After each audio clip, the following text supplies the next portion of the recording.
aí vem justamente o governo, vem a iniciativa pública para tentar desenvolver essas tecnologias e eu dou aqui os meus parabéns ao pessoal de Botucatu, da Universidade de Botucatu, se não me engano, a Federal de Botucatu, que desenvolveu o soro contra picado de abelha, que é o primeiro soro do mundo, né, contra picado de abelha. Então você vê essa parceria estatal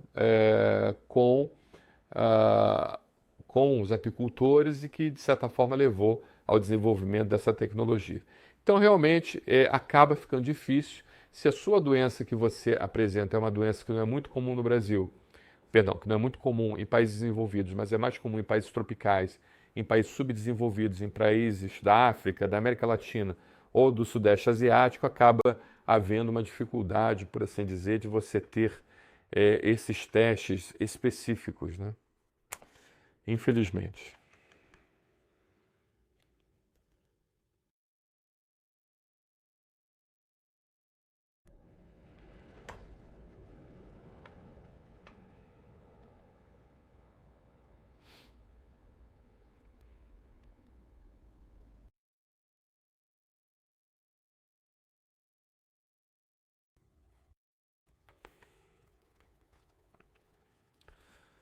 Fiz um teste de alergia para um antibiótico e deu negativo, mas eu tive uma reação grave quando usei.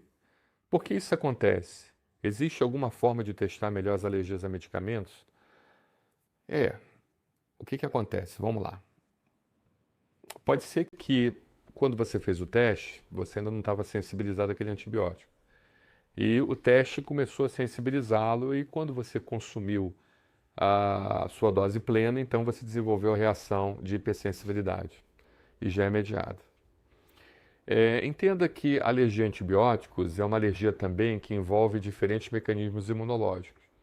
O teste que você fez, ele provavelmente ele dosou direta ou indiretamente o anticorpo da classe IgE.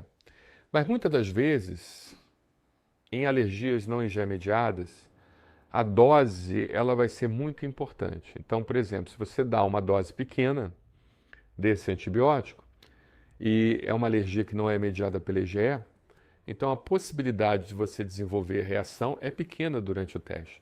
Mas se você der uma dose grande desse antibiótico, ou seja, indicando que pode ser também uma alergia mediada por IgE, mas também pode ser um outro tipo de reação alérgica, que é dependente da quantidade, então você desenvolveria reação. Então pode ser que seja isso.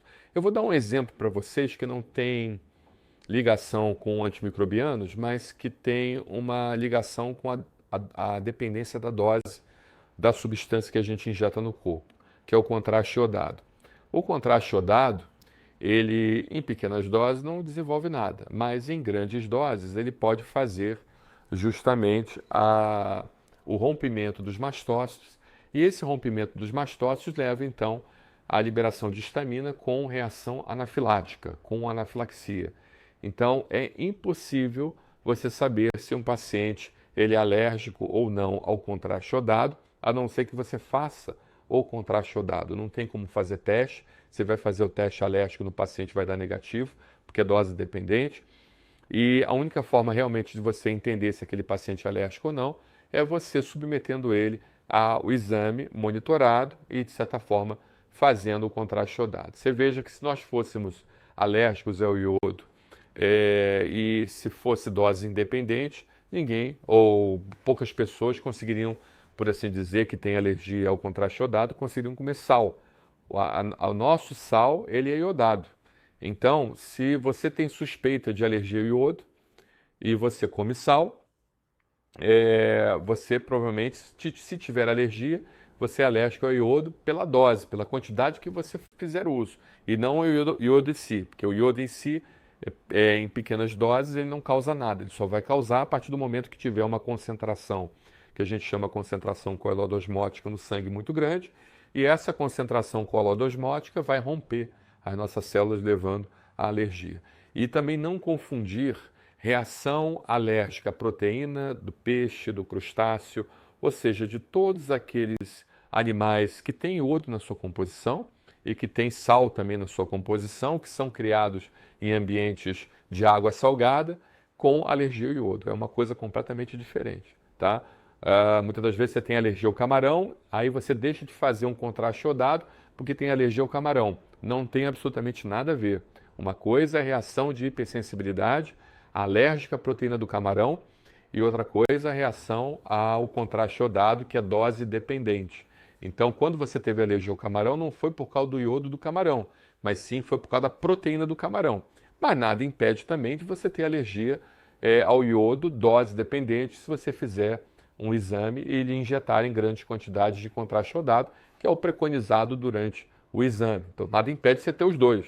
Mas não é porque você teve alergia ao camarão que obrigatoriamente você vai ter alergia ao contraste iodado. Então, são coisas distintas, mas que podem caminhar juntas, né? Que você pode ter o azar de ter alergia à proteína do camarão e também reação adversa anafilactoide ao contraste iodado em grande quantidade, tá bom?